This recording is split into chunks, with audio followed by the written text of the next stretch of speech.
Start recording on a camera and start recording the recorder, which is the big red button here, and you should see numbers ticking. You see numbers ticking? Mm-hmm. Okay, good. Okay, now here's what's going to happen. It's just going to be you and us. Oh, your hand. I don't worry. I won't be up when I'm doing the real thing. Okay. We're just going to have a conversation. It's just going to be they're going to try to not move. They're going to just kind of disappear in the background. Does everybody's cell phone, has it gone to silent? Yes. Nobody's going to be interrupted. I'm sure I've done that. Yes. Okay, good. And we're just going to have just an enjoyable conversation between us. And then if ever you're answering a question and it's not coming out right, or you got fumbled on your words or whatever, just say, oh, let me just do that again. We'll just start over again. We're not live, so it gives you the option to kind of just stop at any time and just be comfortable. And if ever you're sharing and then maybe at the end of it you kind of feel like, you know what, I kind of overshared there, don't use that. We won't use it. That'll be. I just want you guys to feel totally safe and in control of what kind of happens here. And basically, what we want to do is we want to highlight what God's doing. How has God been moving in you and in the places that you served, and that's kind of where our focus is going to be on how you've gotten to partner with Him in that. So for me, for a technical reason, can I have you both say and spell your full names so that if I do a super, I'll have that. So go ahead. Okay. So I'm Kim Keli'i Holokai, KIMKELIIHOLOKAI. I even asked John Smiths to do that, but I'm really glad I do it in your case. Yeah. And I'm Teiah Holokai, TEIAHKELIIHOLOKAI. Okay, and how old are you?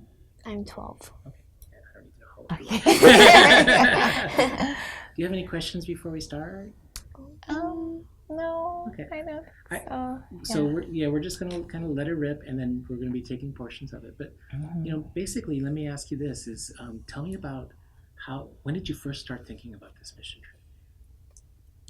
Okay, so when Teiah was about 2 years old, one night I was praying over both my children separately, and when I prayed over Teiah, I heard different dialects talking, and at that time I didn't have my spiritual language, so I asked the Lord what those sounds were that I heard, and I didn't get an immediate answer, so I asked him another question, if he would call her to the ends of the earth to share his word.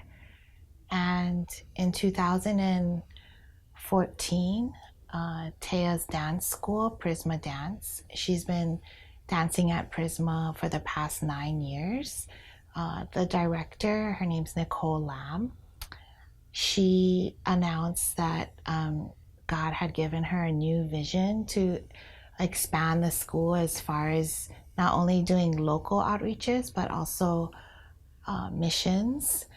And so I got a little excited about that, and I was reminded of my prayer over her and what I had heard. So at the time I thought, well, who am I going to trust to release her to go on missions? So definitely not thinking that was going to be me, because I was very comfortable at home on my sofa. And in 2016, Nicole announced that she wanted to take students up, or mom-daughter teams, or parent-daughter teams. There were a few dads who were going to go with their daughters when we first started off.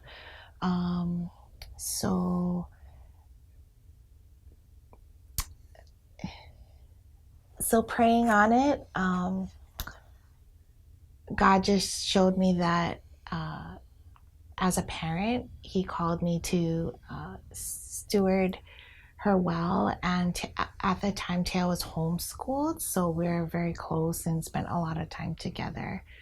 So that's how I felt called to go on this mission, was to not so much to lead her, but to partner with her.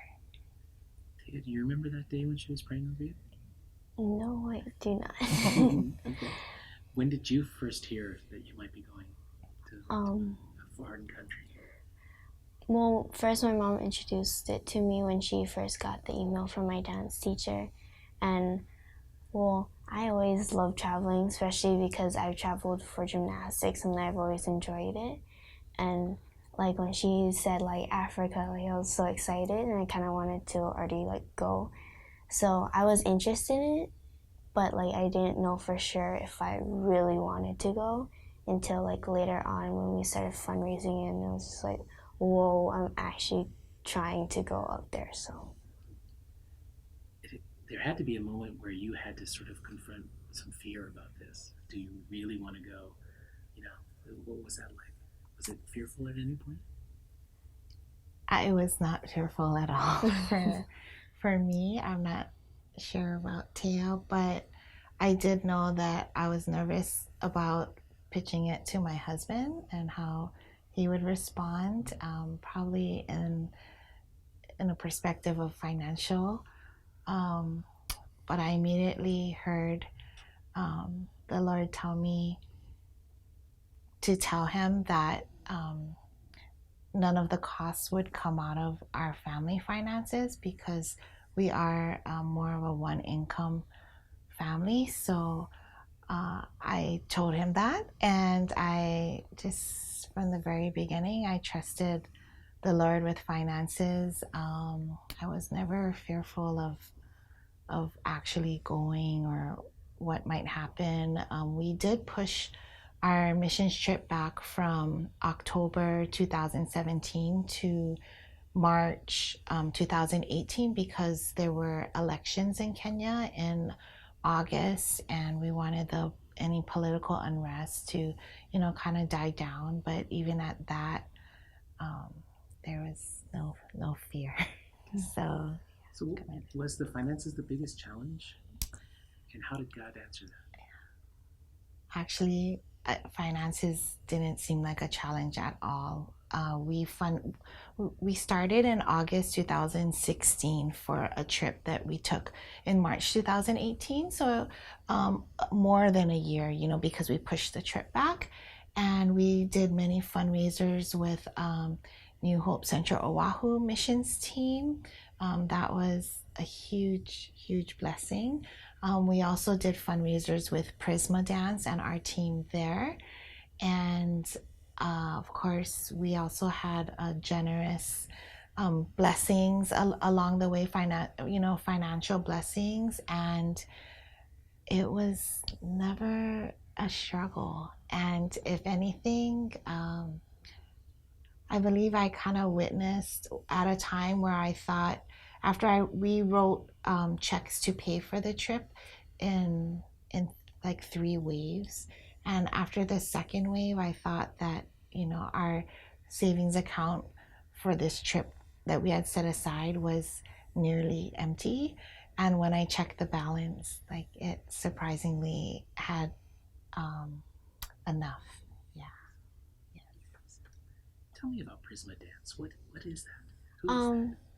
So Prisma Dance is the studio that I go to, and it's a Christian dance studio. So it's run by my dance teacher, Nicole Lamb, and I'm really close to her because I've technically grew up with her. I kind of see her as like my mother figure. So when I was going out there, I didn't feel like awkward or anyway or fearful because like she's kind of like my mom too. So like they both take care of me, and Awesome. And have they done these kinds of trips before? yes. So the time we went up with Miss Nicole, that was her 5th mission trip to Kenya, and then she also goes up to India. So they switch off every year. So like 1 year Kenya, then the next year India, and they switch off. So since 2014, Nicole has gone to Kenya 5 times, as Teiah mentioned. And the first time she went without any relationship or connection up there. She did do some research, and she sought out some organizations and people. And just in the past 4 years, she has built tremendous relationships and connections where she has taken different types of teams of dancers, and this time, as we mentioned, was the first time she took young girls or students, and another hip hop teacher also came, and another mom-daughter team also went with us. Were you among some of the youngest to go, or were they younger than you? So Riley and I are the same age. We actually go to school together, and we're kind of like best friends. So we were fine staying with each other. And no, I think we're the youngest to go up there for the first time. Miss Nicole has taken her sister, Rachel, up there before, but she's in college now. So we were a team of 6. Mhm. This trip was a team of 6. Yes. A lot of people would not have thought, like, when they think missionaries, they think preaching the gospel behind a pulpit or building a school, or those kinds of like traditional things, and they might not think that, how does a dance team become missionaries? But tell me a little bit about how that works. You want to start first with the dance mission? Yeah. So when we went out there, or before we did, preparing for it. Why don't you start that over? Yeah. So preparing for the trip up there, Miss Nicole, she asked us if we could share a testimony, and that we would be able to share it with the kids while we're up there that connected to the dance. So I danced to a song called I'll Find You by Lecrae, and so my hip hop teacher and I did a hip hop piece to that, and a little bit of partnering too. And it was about like just a friendship and how God uses people in your life to help you through struggles. And I related it to my testimony because I was hurt and injured for about half a year out of dance, and it really hurt me. But then friends really helped, and even God impacted me during that too. That's awesome. Was there a language barrier, or was that not an issue? So in Kenya, majority of the people speak Swahili. Many of the adults do speak and understand English fairly well, although and the children too, to a good extent. I think the more you go outside the city and into the villages, there's a greater language barrier. Again, they do speak Swahili. However, I think the amazing thing that we witnessed was how, with music and dance, you don't really need to speak each other's language because they love dance and they love music. And a lot of Teiah did teach dance up there as well as share it. So, they follow, and there's a joy behind it. We also, on our missions trip, we did host Bible studies, just short lessons.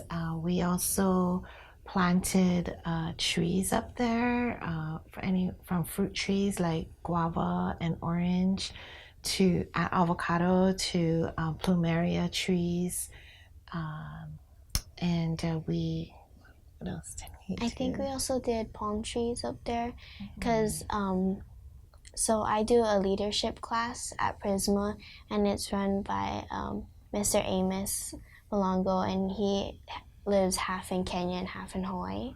So he owns about like three lands up there for kids to come on Sundays for camp, and that's where we stayed for 3 days. But he wanted to bring a part of Hawaii to Kenya, so. We also did like sports camps where they learned how to play frisbee and did acrobatics.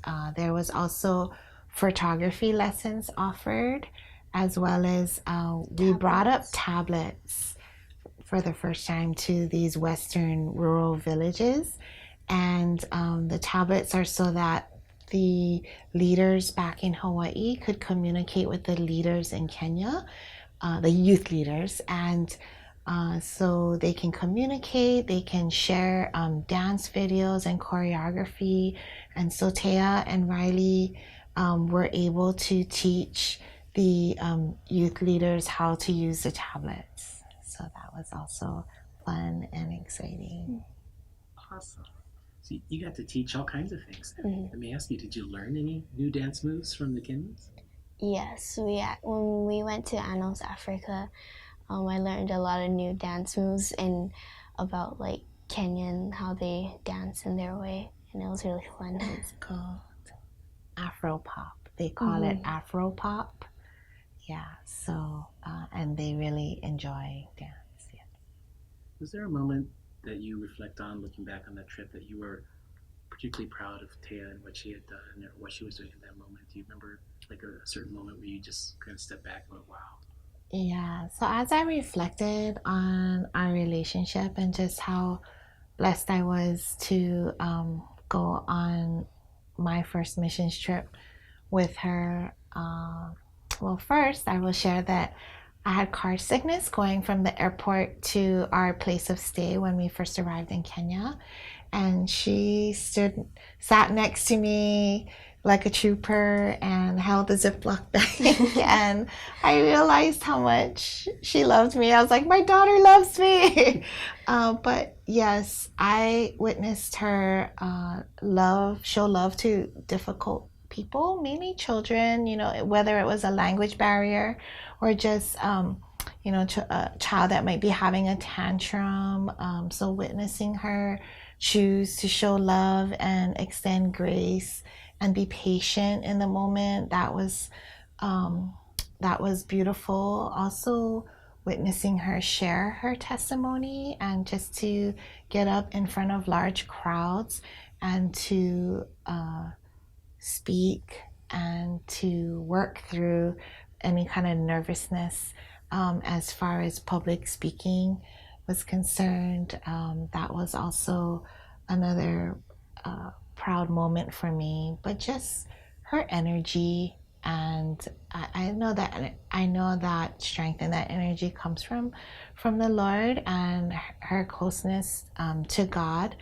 But just seeing that pour out, and Teiah's life verse is Matthew 5:16, and I believe she really exuded that on the trip as far as letting her light shine so that others may know God and just be able to encounter and experience Him. I'm going to put you on the spot. We don't have to use it if you don't have it. Do you have that memorized, that verse? Can you quote me that verse from memory? Matthew 5:16. Let your light shine before men so that they may see your good deeds for your Father in heaven. I think, yeah. Awesome. I'm going to have you do it one more time. And so that they may see your good deeds and praise. Praise your Father in heaven. So, Matthew 5:16, let your light shine before men so that they may see and praise your Father in heaven. One more time. They may see your good deeds. Oh yeah, that they may see. Okay. Let your light shine before others so that men may see your good deeds and praise your Father in heaven. We do. Start again with the address. Okay. Matthew 5:16 is, let your light shine before men so that they may see your good deeds for your Father in heaven. Is that correct? You know what? I got enough in there. I can put it together. Okay. I just, because when she mentioned it, I could just hear in my mind's eyes, like having you say that verse. What did you learn about your mom on this trip that you didn't know before? I know it's kind of odd, but I already knew that she was a very organized woman, but like when we shared our room, like I didn't realize like how put together she is and how like organized and how like focused she is on that. Like our snacks was like organized and like peanut butter chocolate, or even like the shampoos, like it had to be in a certain place, or you had to like squeeze out the sponge before you put it back in the Ziploc. So she's a very organized person, but then also how I knew that she was committed to God, but then she was like on her relationship with Him up there, because I saw her doing devos every morning. I saw her praying with other kids, and also she also did journaling every single day, and how, like, what she experienced throughout the day and how God impacted her during the day. So I would think that going through an experience like this, mother and daughter together like this is something that you guys are going to treasure forever.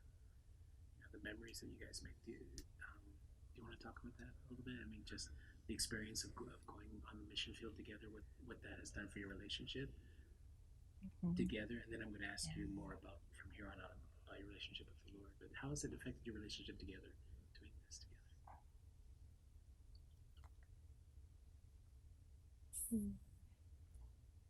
Okay, I have this. Can I check my notes Of course you real can. quick? Yes, you Sorry, can. I had Yeah, it if you have something written kind of along those down. lines, Yeah, I'm going to cheat too. I'm so sorry.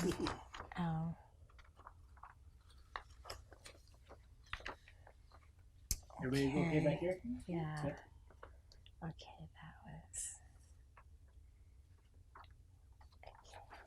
living. So I had asked the question, yeah, how did it affect your guys' relationship?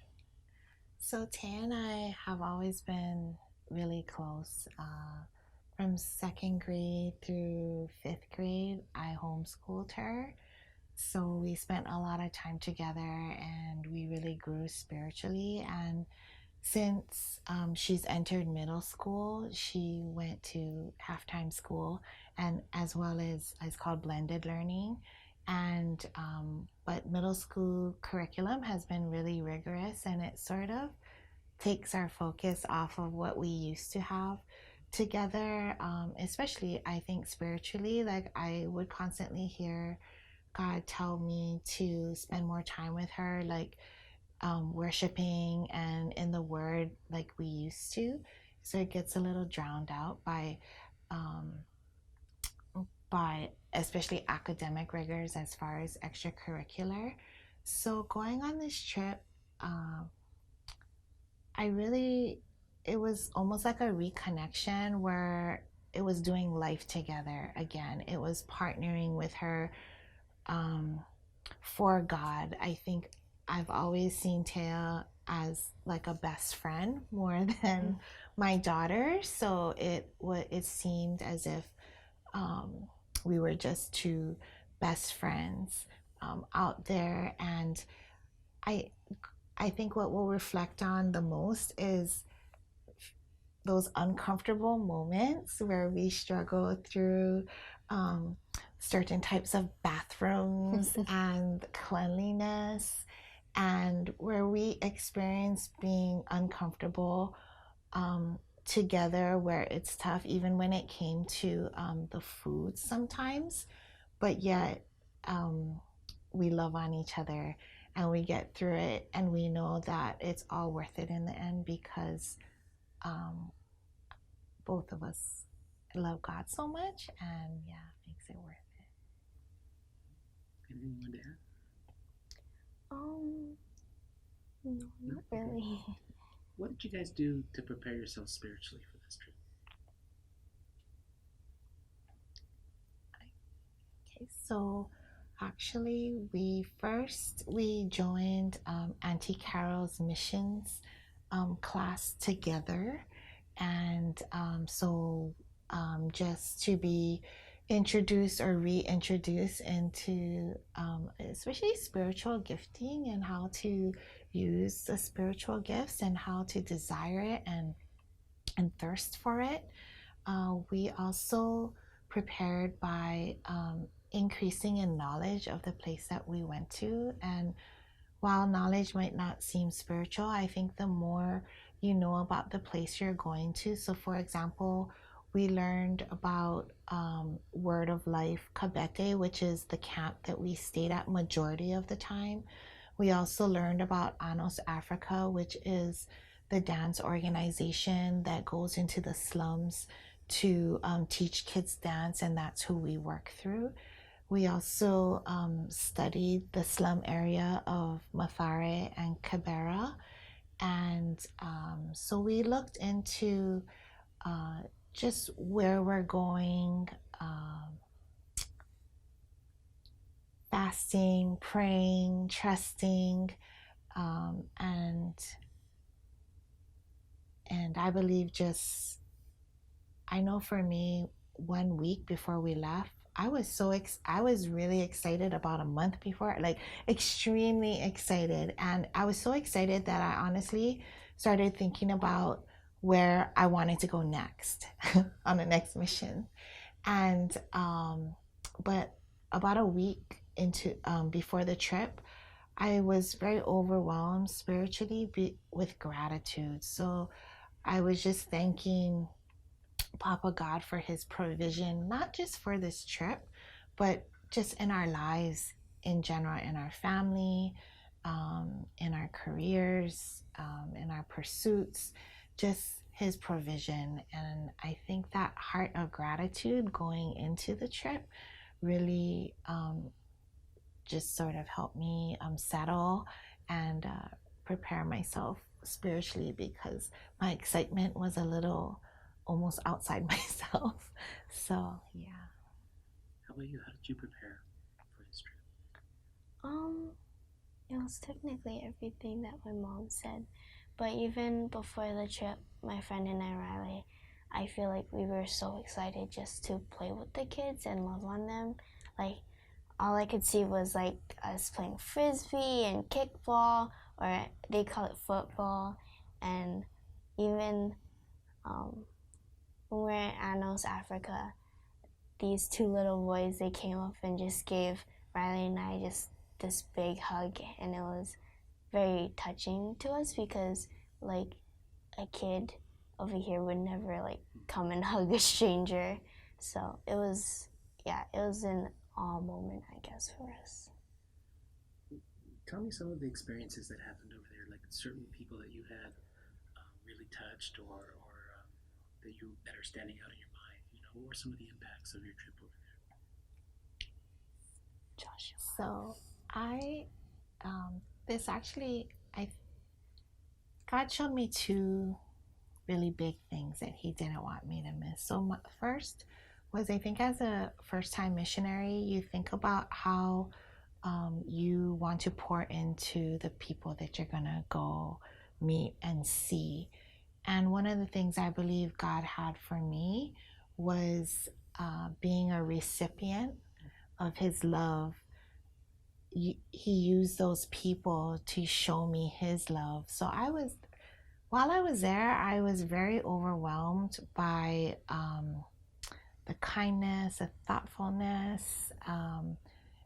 Many of the people we met there would say like welcome home, or they would definitely treat us like family.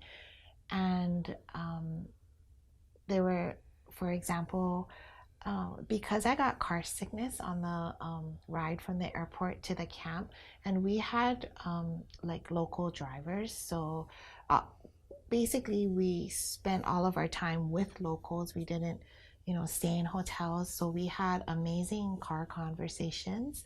But they were on the search for a driver who could drive and I would not get sick. And I actually didn't know that, but I thought, how is that they're going through a couple drivers to see which one suits me. So it dawned on me when, on our third driver, we were leaving the property and he was driving really slow and I was sitting in the front seat, and I thought, this is a little odd, if he's driving really slow. So I started talking to him, and he explained how he was driving slow so that I wouldn't be I wouldn't get motion sickness. And I told him, oh, you can go faster, and so, but just that kind of courtesy and thinking of me, amazing. So in so many ways, I definitely receive God's love. But another revelation he had, and this actually started, I think, with this mother-daughter relationship, was because we went up with Prisma Dance. I guess I got into this role of, I'm Teiah's mom. I'm going as her escort. She's going to do dance ministry, and I'm just going to make sure she's safe. And of course, I was really excited about using spiritual gifts to pour out, and just loving people. Our theme for this trip that our team chose was love God, love people. So very simple, just loving on others. And I thought, oh, I think I can do that. But when I got up there, I found myself struggling spiritually because I felt like in a dead zone just being Teiah's mom. And some of the other people on our team, they're young and energetic, and I thought, like, I don't have that kind of energy, or I can't dance like that. And even comparing myself to Nicole, who's a very experienced missionary, as far as the way that she's able to just blend into the culture, to honor the people there. And I wanted that, but at the same time, it was new and it was uncomfortable for me. So I felt a little unworthy, and there was a struggle with my identity. Um, and in the beginning of the trip, I also kind of suffered headaches and motion sickness. But with prayer, because I know my sisters and family were praying for me back home too, after a few days, everything went away. And I started to discover how God wanted to use me up there. And He started to bring people to me to pray for. And the type of people He brought was, I had a wife and mother who was struggling with her husband, who is of the Catholic religion, in their marriage. And I was able to pray for her without giving her answers, but just lifting her, praying with her. And I also prayed for the driver that I spoke of earlier. His name is Josh, and he is newly married. And on our team, I was the only wife, like someone who's married, and I was the only mother. Oh no! Shannon was a mother. Mm-hmm. Shannon is a mother. Excuse me. But I was the only wife. So he started bringing married couples or women. I also prayed for a single mom who's not a believer. She's from Canada, but she partnered with what we were doing at Camp Ohana, which is in the Western Village. So I got close to her and we started talking. I was able to pray for her and just even praying for her salvation at the end, one of the last prayer times we had. And he also brought leaders in the community. So, for example, at Camp Ohana, there is Uncle Davis, and he is a gentleman that will run the Sunday school and the camps on Sunday. And he had some really pressing questions and prayer requests. And on the last day when we were leaving, he came up to me and asked me questions, and my answers were really in being able to pray for him, as well as we had a round table meeting after one Sunday service. It was at an Anglican church, and these Sunday school teachers really wanted to just have a conversation with us about how we could share our knowledge and experiences from America with what they experience in Kenya. And so praying for these Sunday school leaders. I'm also a teacher by trade, and there was a question about education that was brought up in Mwingi, which is a compassion village that we went to. And so I was able to respond to that and to pray for the education system in that particular town. So I never really saw myself as a prayer warrior, but praying came really easy, and doing it boldly and just trusting the Lord, not trying to do too much or solve everyone's problems and answer all their questions, but lifting them up in prayer impacted me a lot. And I feel like that's one way I grew spiritually up there.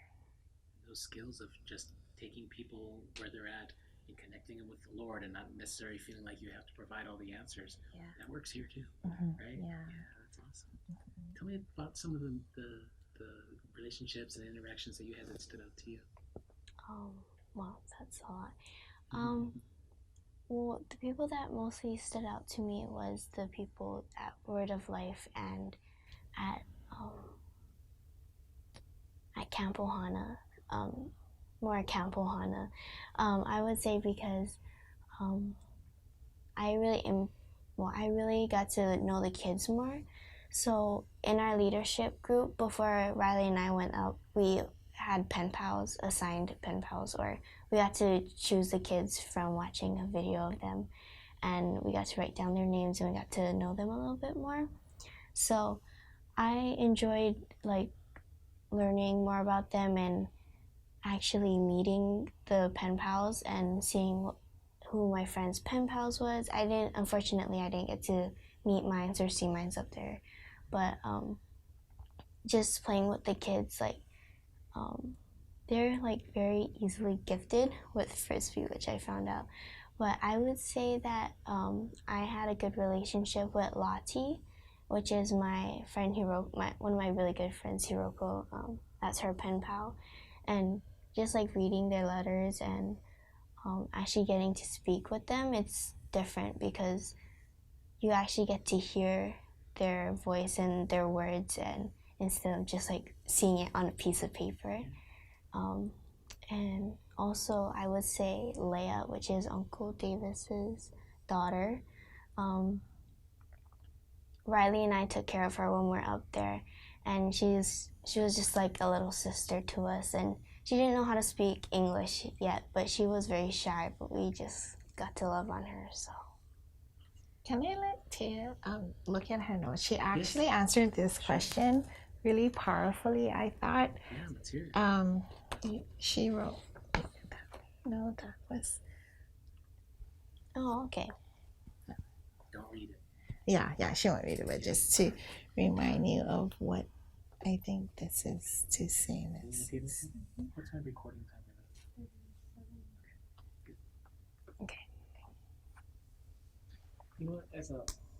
Just as a safety, let's stop recording on both and restart. And we got numbers ticking on both. Okay, great.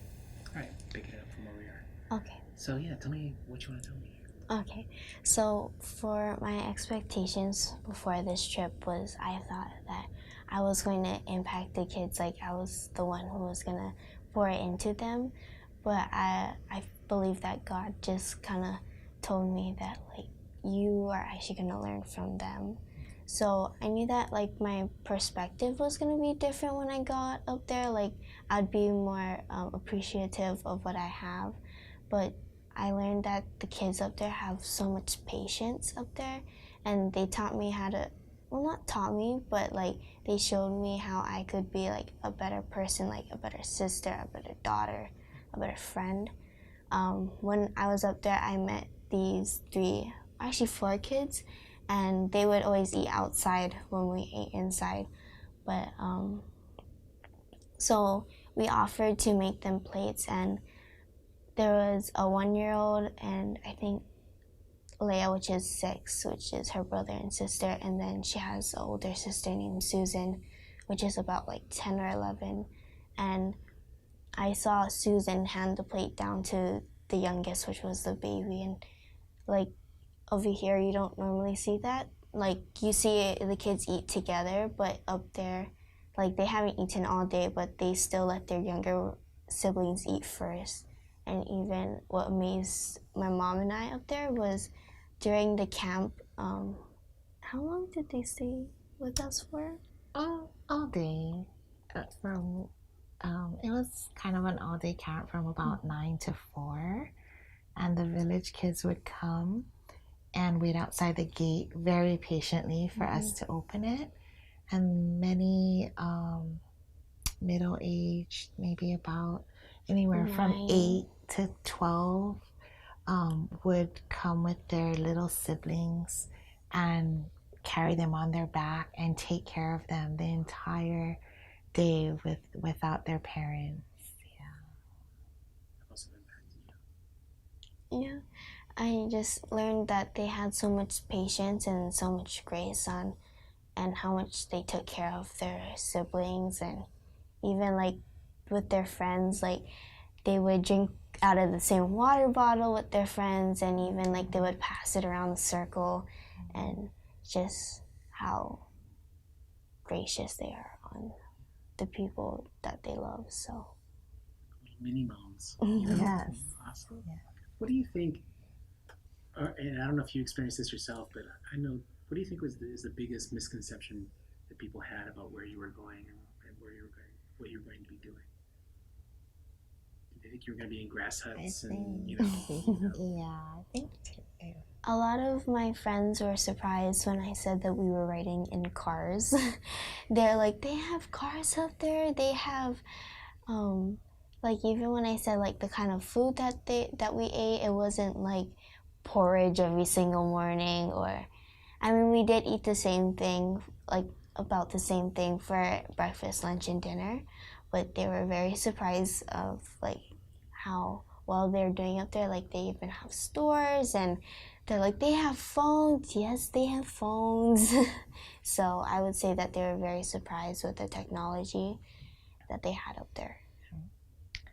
so. Two misconceptions that I discovered I had. So the first was that in going to Kenya,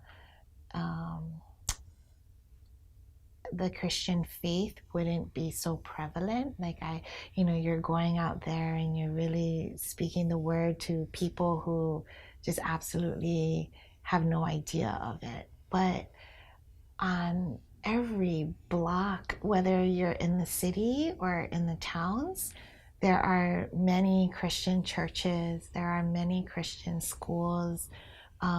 It diversifies from Catholic to Anglican to Christian as well. So I was really surprised that the youth actually are very much raised and schooled in a relationship with God, and so that was thrilling and joyous for me to learn, because I didn't think that they would have that foundation or even that presence, but there is quite a presence. Now, on the other side, one thing that I discovered from our car conversations and our little sit down meetings with educators is that many youth in Kenya, they struggle with many of the same things that our American youth struggle with. So, for example, underage and underground clubbing tends to be one of the big problems there, as well as the other drugs and alcohol that come with it. Also, youth addiction to their phones and how it leads, to time away from the family. It's a distraction. So that was just knowing that, we believe we're a very advanced society and they're very third world, but actually they're just as impacted by technology. And I think one more that really surprised us was learning about their school day. So in Kenya, um, first of all, you have to pay school fees in order to go to school. So sometimes there are, especially for females, the family can't afford their school fees. So they don't go to school, but many of them do. They go to school, and they go to school from about 6 a.m. to 6 p.m. for a high schooler. So when we would leave early to certain destinations at 5 in the morning, you see kids walking to school together. I mean, their parents are not necessarily dropping them off in cars. They do have some school buses, but they're not available to many. So they're walking to school in the dark, and then school ends around 5, 6 p.m. and they're walking back home in the dark, and they get up and they do it all over again. So extracurricular activities like football or even dance, they do it only on the weekends because their school days are so long. That's fascinating. I Yeah, had no their idea. commitment to education. And when we worked with the kids in Anos, Africa, it was on the property of a Christian primary school. And so we were able to see, you know, some writings on the chalkboard and some of their works. And I mean, they are learning very rigorously in Kenya, and as well as in their faith. I did a Bible study for fourth and fifth graders, and I was in awe because I saw many of these students in the dance classes very highly energetic and a little rambunctious and distracted, but in our Bible study, they they were calm, they were receptive, and they even answered a lot of questions that I didn't think they would know the answers to. So they were finishing my sentence. They knew the Word of God very well. So I was really impressed with that. That's an awesome revelation. I bet you I would be doing the exact same thing. I would think that we have more and they have less, Yeah. and it's a lot less of that. How are you guys, as we begin to kind of reach the end here, I think, tell me a little bit about how you guys are going to be different because of this trip that you took.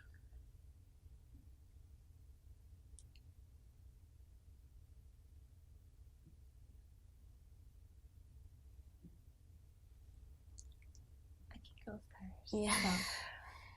So, what God really emphasized to me is how He is a God of relationship, and that we really are all His creation.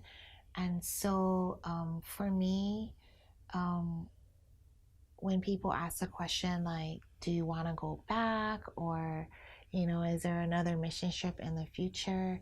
I think about the relationships and the connections that we were able to establish so quickly with the people up there. So we still WhatsApp each other and we still share devotions and with like women and families that we met up there.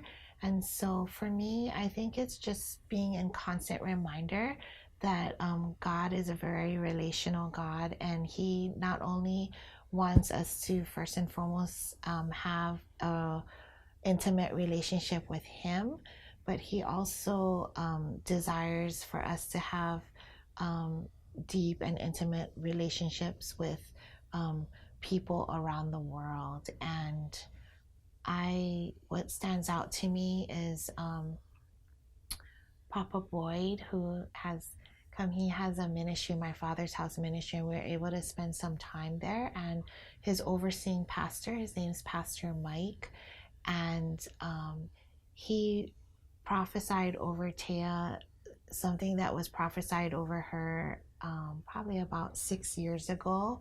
And but another thing he encouraged her that I believe changed her was talking about how when you share your testimony and even when you do your dance, to press in and go deeper to a place with God where He's not just working on the audience that you're sharing your testimony with and your performance with, but you're going deeper in your relationship with Him and what He wants to reveal to you. So just this whole concept of relationship was something that I believe I grew in, or I went just a different level. That's a great answer. How about you? How has this impacted you? How are you going to be different? For me, I kind of already said it was how the trip impacted me instead of me impacting the children up there. I feel like I have a much bigger perspective now, and how I can be a better. For me, I would say being a better sister because I do struggle with my brother, but now I feel like I have a little bit more experience and how I can help with our relationship together. So, yeah. How would you answer this question? Are you missionaries?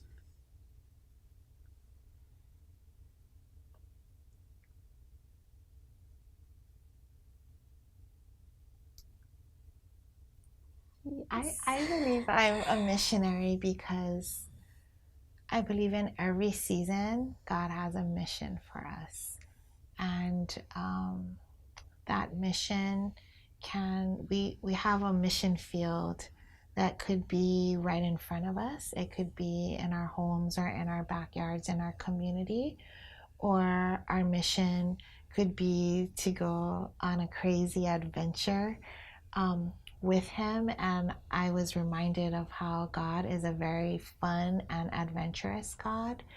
And I believe he is just looking for people who want to partner with him um, on these missions. So, like, when I think of missions, I think of like Mission Impossible, like an assignment, but also a mission is a journey. And so, I guess with that, I am eager to go on adventures with him, and he has a plan, and he has a task and a goal, and I think to just almost lose yourself in that goal, because we put our own personal goals, which are okay, but if we just go with an open heart and we partner with him, then ultimately it's his mission that is fulfilled, and I think that is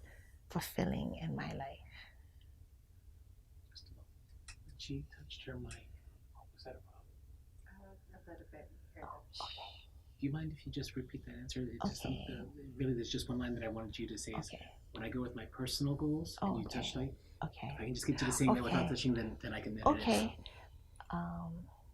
Okay, so what was it. I don't know, it's a little hard. Let me with see if I can set you up for it. So, I'm working on it mic to myself too.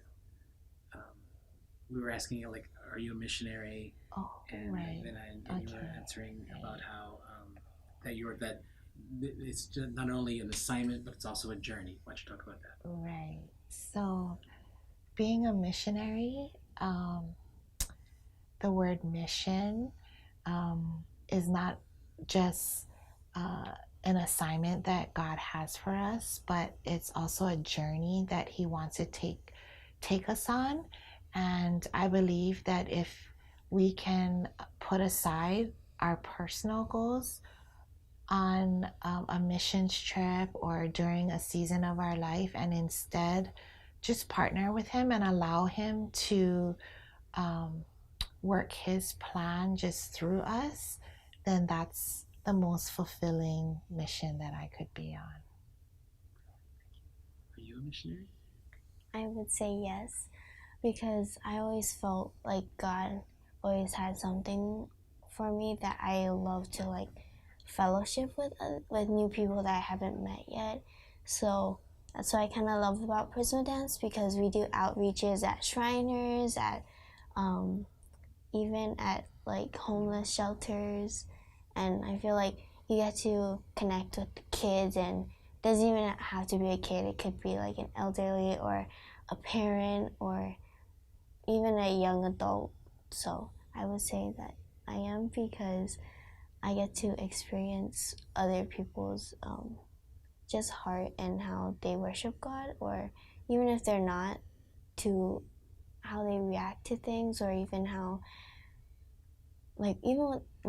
what they like to do in their free time. I always like to ask people what they like to do in their free time, because like maybe I can connect to them in a way, because maybe I like to do the same thing as them. So Was this your only mission trip? What's the future? No. I our team was so excited we didn't even want to leave over there. Like, can we stay another week or another day? like we even like joking around, like on the plane we're gonna like sell everything. Like we're already planning on fundraising for our next trip. We just want to go back already. So So for me, definitely excited to go back. A timeline we're looking at is 2 years to just see how Kenya has grown, and of course to reconnect, but also just to be sensitive to where or aware of where God might be calling us elsewhere. And we're really excited because since we've come back from Kenya, Teiah's brother and father have also expressed a desire to go on a missions trip, not necessarily Kenya, but just to go.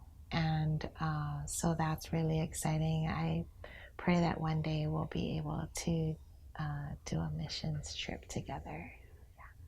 So there are a lot of people who may be listening to this who have never done anything like this before. And the idea of leaving your home and your comfort and the things that you understand to go someplace else for the cause of Christ, that could be scary. What would you tell somebody who's hearing this and is wondering if that tug that they're feeling in their heart is something that they're supposed to obey? God is a very simple God. And going back to our missions trip theme of love God, love people, those are his commandments, to love him first and then to love others. And I think if you just go with a mindset that God has put an amazing love in you because he loved you first, and all he wants you to do is to share that love with others. And you never know what that sharing would do in another's life, or just the difference it would make in another's day. So just that not to be anxious or fearful, because he is definitely Jehovah Jireh. He's our provider. He's also our protector. I was encouraged to read Psalm 91 on my way there and up there, but and it was very comforting. I mean, you still need to anchor to your word. I think while I was up there too, it took some time to let my guard down as far as like how tight you clutch your purse, or how much you're thinking about your personal belongings. And bribery is very prevalent in Kenya and in the justice system. So just having that in the back of your mind. But again, he took us halfway around the world. Kenya is literally halfway around the world from Hawaii. And just for us to keep it simple, just to love. What would you tell somebody who might say, I'm too young to be a missionary? For me, it was really stepping out of my comfort zone. I feel like God's doing that in me this year, because I feel like I've been always shy, and now I feel like he is calling me to go have fun with other people. And this was really like outside my comfort zone. Like usually I would be like afraid to go to a different country, but then just to have like fun without like looking back, it's just going out there. So Okay, I always like to give the crew a chance to ask a question occurred to them. Is there anything that you wanted me to ask or that you wanted to say that I didn't bring up? Do you feel like we covered I it? don't think so. Yeah, I think we Guess we'll take some covered. notes. Yeah, maybe if I could just check really quick, but Okay. Well, very well framed up. Everything's going. Okay. So yeah, I mean, what was with that? What you were just telling me about? Just making the trip. That's a lot. So one thing that really touched me up there was seeing how grateful. I'm gonna have you start again just because of that noise that came from the neighbors. one thing that really touched me up there was seeing how grateful the Kenyans were for us coming. You could just see it in their faces and in their eyes that they're really appreciated us traveling halfway across the world to see them, and they were probably also curious, like, why, why would they come to see us? And when we just say, well, we're here because we love God and we want to share Him and His love with you, like, it becomes so simple. And language barriers, cultural barriers, they just dissipate, but to just see their gratefulness and gratitude for our presence was really heartwarming. It made it all worth it. Perfect closing line. I might use this to close. All right, I hope this was less scary.